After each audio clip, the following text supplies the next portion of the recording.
그녀의 세상에선 말하는 모든 것이 다 현실이 되었습니다. 말하는 대로 생각한 대로 할 수 있단 건 거짓말 같았지.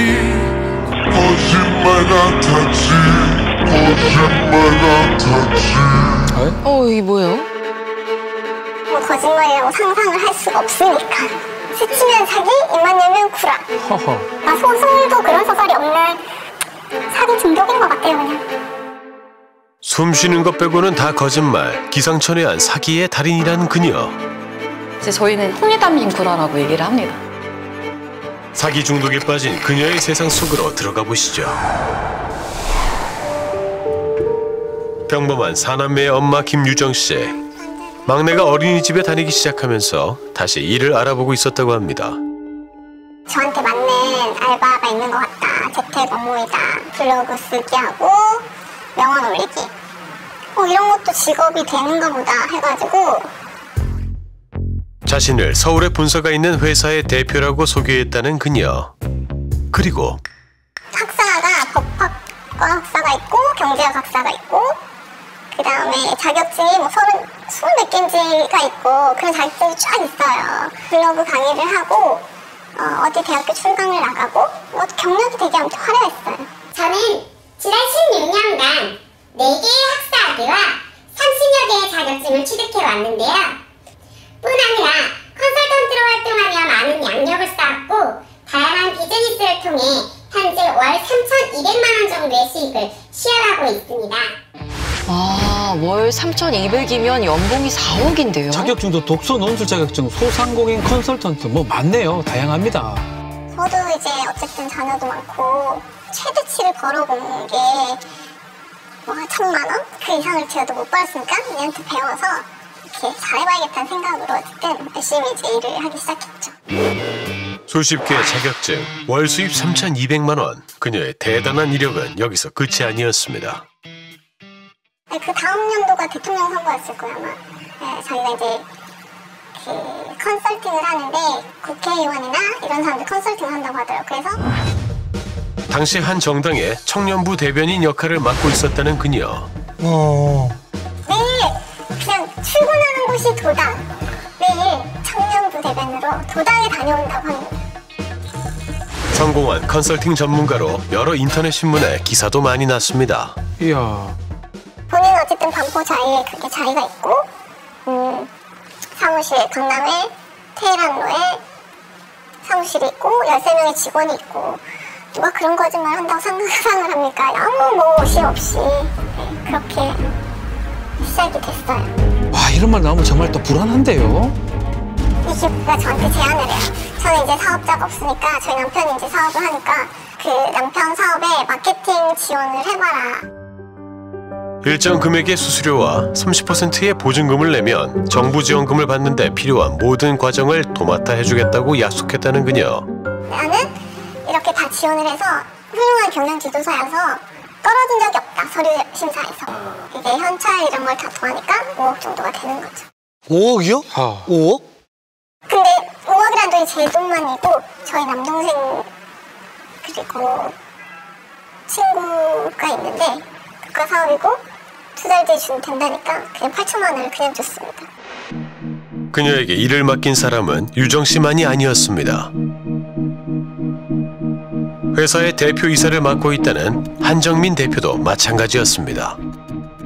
뭐 본인이 극장 대표이사 뭐 그런 사업자를 가지고 있어서 그때는 한참 코로나 시절이어서 그것을 강연을 가지고 그런 어떤 무대 연출하는 걸로 해가지고 지원금을 받았대요. 본인 소유의 극장에서 강연을 연극 무대처럼 꾸며 1,000만 원이 넘는 정부 지원금을 받았다는 그녀. 지금 보시는 게 김상희가 직접 만들고 출연한 뮤직비디오라고 합니다.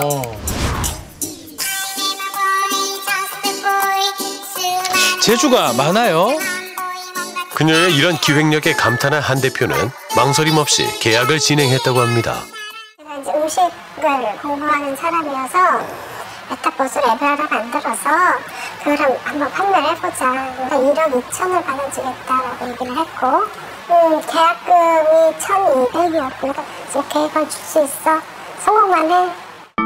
1,200만 원을 먼저 지불했지만 진행은 더디기만 했다고 합니다.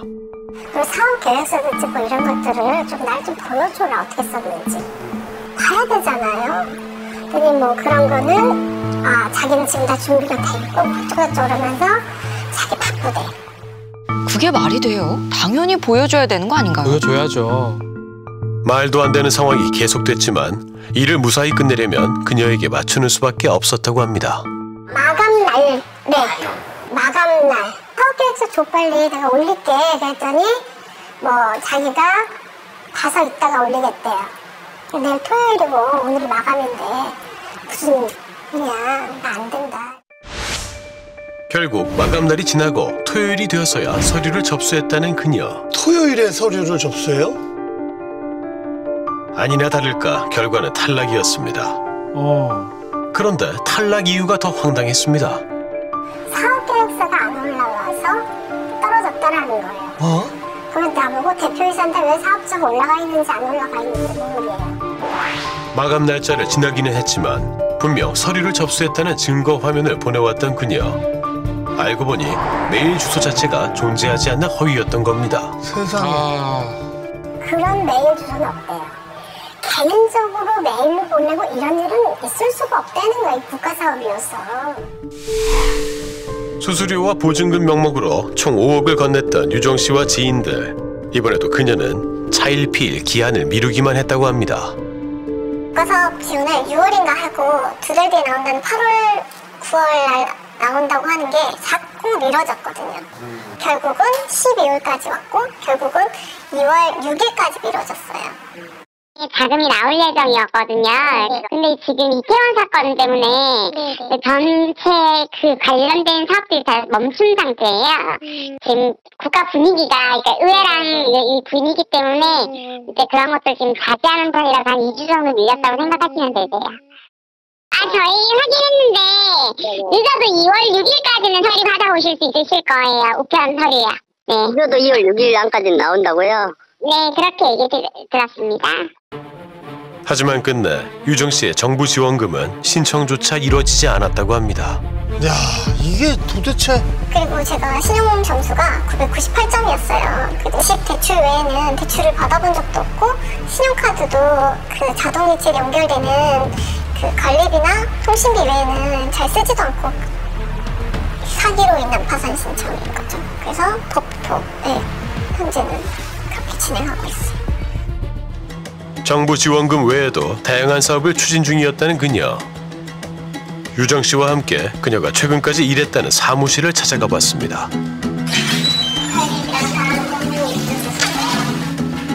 학원인가 봐요. 최근에는 어학원 사업을 준비 중이었다고 합니다. 사무실 곳곳에 남아있는 그녀의 흔적들. 와. 어학원 사업 관련해서는 기사도 많이 났다고 합니다. 그런데 그녀의 지인에게서 제공받은 외장 하드를 살펴보던 중 수상한 문건 하나를 발견했습니다. 그녀의 기사가 실린 언론사의 명단과 금액. 이것은 무엇을 의미하는 걸까? 걔는 언론 나간 괴물이에요. 돈만 주면 확인도 안 하고 이런 기사를 다 써주니까. 이 기사들 전부 자기가 돈 내고 쓴 거예요. 돈을 대행하는 업체에 엄청 많이 냈어요. 그만큼 애가 포장이 된 거예요. 야. 수십 개나 된다는 그녀의 자격증도 검증이 필요한 상황. 저건 다 사실일까요? 모든 국가 자격증을 한 번에 확인할 수 있는 사이트에 들어가 그녀의 이름을 검색해봤습니다. 그런데 아무것도 나오지 않았습니다. 하나도 없어요? 다른 민간 자격증들도 확인해봤는데요. 모두 일정한 금액의 수강료만 내면 무리 없이 딸 수 있는 것들이 대부분이었습니다. 이야. 뿐만 아니라 그녀가 대표로 있는 협회에서는 협회비를 내면 총 42개의 자격증 발급이 가능하다고 나와 있었는데요. 주식경영협회 관련해서 자격증 보내주셨잖아요. 네. 네네, 확인 결과 저희 부서에는 한국주식경영협회가 없는 걸로 확인됩니다. 아닙니다, 선생님. 기관 유형이 개인, 사업체 이렇게 되어 있어서 이 협회 자체가 저희 교육부랑 어떤 연관이 있다면 그렇게 보기는 어려울 것 같은데요. 중소벤처기업부에서는 자격증을 발급해드리진 않습니다. 거짓말인 거예요? 야, 이렇게까지 속일 수가 있는 건가요? 김 씨가 설립한 협회와는 아무 상관이 없거나 아예 자격증을 발급하지 않는다는 충격적인 답변들. 그때 그녀의 과거에 대해 잘 안다는 사람과 연락이 닿았습니다. 그동안 교도소에서 산 것만 해도 5년이 넘는다고 하더라고요. 다 사기 전과로요. 성습적으로 사기를 친다고 하더라고요. 그래서 아마 이번 6번째인가? 그렇다고 하더라고요. 그녀의 사기 역사는 약 16년 전으로 거슬러 올라간다고 합니다. 걔가 맨 처음 사기로 들어갔던 사건이 중고나라 사기 사건이라고 하더라고요. 20대 초반 한 중고거래 사이트에서 물건값을 받고 벽돌을 보내주는 사기 행각으로 첫 실형을 받았다는 그녀. 에? 벽돌이요? 예전에 저런 사기 많았습니다. 뭐 보내준다고 하고 박스 열어주면 벽돌 같은 거 나오고. 코로나19가 기승을 부리던 때에는 마스크 값을 받고 보내주지 않아 무려 50여 명에게 고소를 당하기도 했다고 합니다. 1년 2개월의 징역형 받았네요. 이야. 아, 참. 하지만 교도소에서 반성하기는커녕 그곳에서 만난 사람들에게까지 사기 행각을 벌였다는 그녀. 눈에 보이는 모든 사람이 다 먹잇감이었던 것 같네요. 몇 번씩 커피 쿠폰 같은 거를 보내주면서 잘 지내냐고 하면서 연락을 해오길래 밥도 먹고 뭐 얘기도 하면서 그렇게 좀 가까워지게 됐어요. 그러던 어느 날이었습니다. 제가 이제 다른 뭐 사건으로 인해서 서류를 하나 받은 이제 혜정 씨를 교도소에 가게 한 사건 당사자 박 씨로부터 아직 정리 안 된 돈이 있다는 연락을 받았다고 합니다.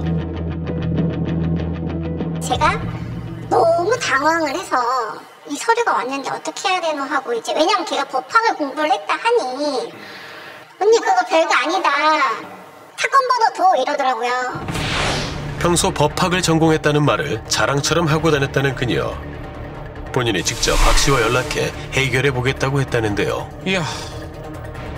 그런데 얼마 후 박 씨에게서 협박 문자가 오기 시작했습니다.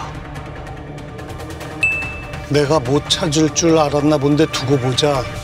좋게 말할 때 돈을 달라고 하는 거 보면 안 주면 어떻게 하겠다는 것 같은데요. 아유, 참. 급기야 가족들을 찾아갈 수도 있다는 말에 공포가 극에 달했다고 합니다. 제가 보낸 세월에 그 트라우마가 너무 강해서 생각조차 하기 싫은 거예요. 그 사람이 그리고 막 벌벌벌 떠니까 자기가 지켜보고 있으니까 걱정하지 올라가라고 너무 고맙다고 했죠.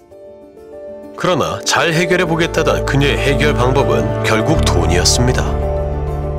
어차피 갚아야 될 거 합의를 봐서 좋게 빨리 끝내자 이러더라고요.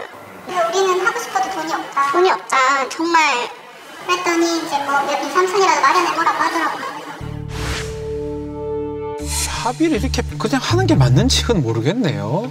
혜정 씨가 더 이상 박 씨랑 얽히기 싫은 마음을 이용한 거겠죠. 차라리 경찰에 신고를 하자고 했지만 그녀는 끝까지 합의를 해보겠다며 혜정 씨를 설득했다고 합니다. 결국 대출까지 받아 합의금을 마련했다는 혜정 씨. 나중에 그 금액이 7, 8천을 늘어날 줄 알았으면 처음부터 이제 뭐 안 했을 건데 7, 8천이요? 갑자기 왜 돈이 늘어난 거예요? 다 끝난 줄 알았는데 이후 돈을 달라는 사람들은 오히려 더 늘어났다고 합니다. 아하, 이거 참. 한 달에 200만 원씩 10달이요? 아니, 편의점 알바를 해서라도 돈을 달라고요? 혜정 씨에게 받아야 할 부채가 있다며 1인 시위를 하겠다는 협박도 서슴지 않는 의문의 사람들. 하지만 혜정 씨는 전부 처음 듣는 내용들이었습니다. 법인회사에 네. 제가 사내이사로 등재가 되어 있다는 거예요. 그래서 그 사람한테 돈을 빌려줘서 제가 보증을 섰다는 거예요. 그래갖고 저는 사내이사를 한 적도 없고 그런 거를 한 적이 없다. 뭔 소리 하고 있냐 이제 이랬거든요. 근데 그녀는 오히려 혜정 씨의 기억력을 의심했다고 합니다. 야, 언니가 기억을 못하는 거 아니냐 이렇게 얘기를 하는 거예요. 아니 그건 내가 죽어도 안 했다. 그럼 그때 쟤는 안 했겠네 이러는 거예요. 네, 자기가 연락해볼게 또 그런 거예요. 하지만 그녀가 아무리 나서도 협박 문자는 계속됐다고 합니다. 오히려 내용은 더 악랄해져 갔다는데요. 참 지금 생각하면 얼토당토 안 한 문자인데 내가 이걸 왜 받아들고 있어야 되냐는 생각이 들 정도인데 네, 여기서 합의 안 하면은 이때까지 준 돈도 다 물거품이 되고 언니는 또 가야 될 수도 있는데 이런 식으로 계속 설득을 하더라고요. 급기야 혜정 씨가 일하는 곳으로 협박 전화를 걸어오기까지 했다는 이들.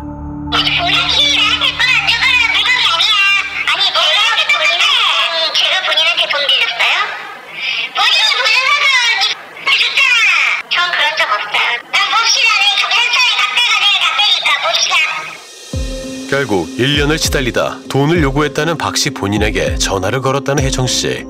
그런데 왜 전화했어?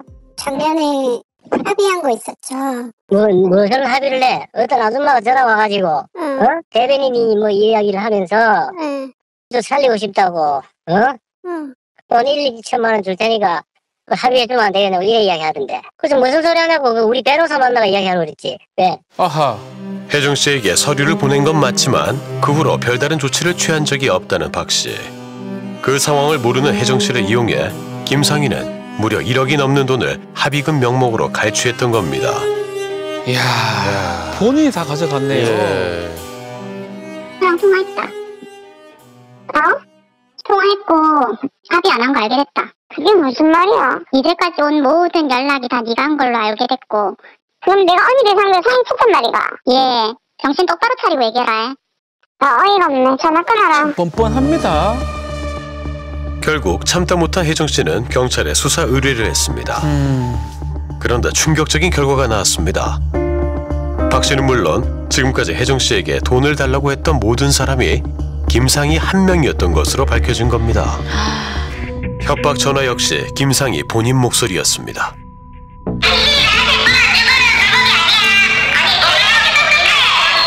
다 열이면 10사람한테 지금 이 목소리를 듣고 김 맞네 이렇게 얘기해요. 그리고 이 번호도 그 번호인 거 확인 다 경찰서에 했고 근데 그때 당시엔 김가 생각 못한 거예요. 100% 못했어요. 자신들을 위하는 척 다가와 1인 다역이라는 기상천외한 수법으로 1억에 가까운 돈을 갈취했다는 그녀. 한마디 하고 싶다면 무슨 말 가지고? 욕해도 돼요? 당연한 반응이죠. 저 같아도 욕부터 나왔을 것 같은데요. 그러니까요. 진짜 개떼지 사기 중독인 것 같아요. 그냥 직업이 망가집니다. 이 사람이 뭐 영어를 전공하면 자기 영어학원 차리려고 했던 이 사람이 의사면 선생님 의학 강의 중국에 강의해요. 네, 맞춤형 사기. 과연 그녀는 어떤 사람일까? 리플리 증후군이라고 지금 흔히 사람들이 알고 있는 그런 모습과도 일맥상통한다고 볼 수 있습니다. 그러니까 사람들이 믿을 수밖에 없는 게 거짓말을 할 때 내가 거짓말을 하고 있다고 생각하고 이야기를 하면은 상대방도 뭔가 이 사람의 말에 신뢰가 가지 않는다, 뭔가 느낌이 이상하다 이런 느낌을 받게 되는데 완전히 몰입해 있어요, 그 역할에. 그래서 자기가 정말 진심으로 믿고 있는 거예요, 그런 사람이라고. 이제 저희는 홍해담빙구라라고 얘기를 합니다. 스스로 맡은 역할에 과몰입해가며 점점 큰 사기꾼이 되었을 거란 그녀. 지가 이준석이랑 친구라고 하더라고요. 청년 부대변인 할 때 이준석이 당 대표였잖아요. 뭐 청소년위원회인가? 대학 때 청소년위원회에서 만나서 같이 국회도 들어가고 청와대도 들어가고 그랬다고 하더라고요. 특히 정치권과의 인연은 그녀의 사기 인생에 날개를 달아주었을 거라는데요. 오세훈 시장이 처음 시장됐을 때 그때 오세훈 시장이 선거 캠프에서 이미지 메이킹을 담당했다고 하더라고요. 그래서 오세훈 시장이 당선되고 난 후에 자기를 수행비서로 같이 데리고 있고 싶다고 했는데 자기가 거절했대요. 그리고 이명박 대통령 캠프에서도 활동했다고 하고 주변에서 말하는 거 들어보면 웬만한 대통령은 지가 다 이미지 메이킹 했다고 하는 거예요. 와, 저건 다 사실일까요? 저 당시 선거 캠프에서 컨설팅 자문위원으로 계셨던 분에게 물어봤는데 김상희라는 사람은 없었다고 합니다. 이준석 전 당대표는 자신의 SNS에 직접 입장을 올렸습니다. 어허. 누구보다 크고 화려한 날개를 달고 싶었던 그녀. 하지만 높이 날고 싶었던 만큼 추락은 비참했습니다. 지난 5월 청년 대변인 신분을 사칭해 수억 원의 돈을 가로챈 혐의로 구속이 된 그녀. 아, 결국 구속이 됐군요. 가족들은 그녀의 사기 행각에 대해 어떤 입장일까? 안녕하세요. 저 MBC 실화탐사대에서 왔는데요. 뭐 좀 여쭤보고 싶어서 왔습니다. 예, 다른 거 없습니다. 네? 김씨 가족분 되시죠? 네? 아닙니다. 선생님 잠깐 한 말씀만 해주세요. 김씨 관련돼서 좀... 네, 저 뒤로 한참을 기다렸지만 끝내 만날 수는 없었다고 해요. 그녀의 지인들은 가족의 입장이 어느 정도 이해된다고 하는데요. 걔 아빠가 자기 인생 악마라고 그랬다고 하더라고요. 교도소에서 나오면 일을 하는 게 아니라 사업한다고 계속 돈을 뜯어가고 그러니까 그래서 돈 안 주면 집에 찾아와서 돌멩이 던지고 그랬다고 하더라고요. 가족들도 학을 뗐네요. 도대체 어떤 인생을 살았길래 저런 반응인지 궁금합니다. 대학의 특성상 예술대학이다 보니까 뭐 엔터테인먼트사에서 대학생 인턴으로 일하기도 했었고요. 한 예술대학교의 영화학과 출신이라는 그녀. 대학 시절 2편의 영화에 단역으로 출연하기도 했습니다. 예대를 가면 음악이나 연기를 전공하는 애들 중에 잘 사는 부자들 있잖아요. 어느 날 걔가 그런 말을 했다고 하더라고요. 친구들 중에 누구는 외제차 타고 다니는 부자고 누구는 뭐 타고 다니는 갑부고 근데 지는 그러지 못하니까 아마 그때부터 사기가 시작되지 않았나 싶더라고요. 생각을 해보니 주인공이 될 수는 없겠다라는 생각이 드니까 스스로 자기가 새로운 자신만의 영화를 만들고 그 영화를 감독하고 자신이 주인공이 되고 그렇게 과장해서 다가갔더니 많은 사람들이 호의를 베풀고 관심을 주니까 이제 여기에 이제 쾌감을 느끼고 중독이 되면서 더 이제 많은 거짓말들을 꾸며내게 된 것으로 보여요.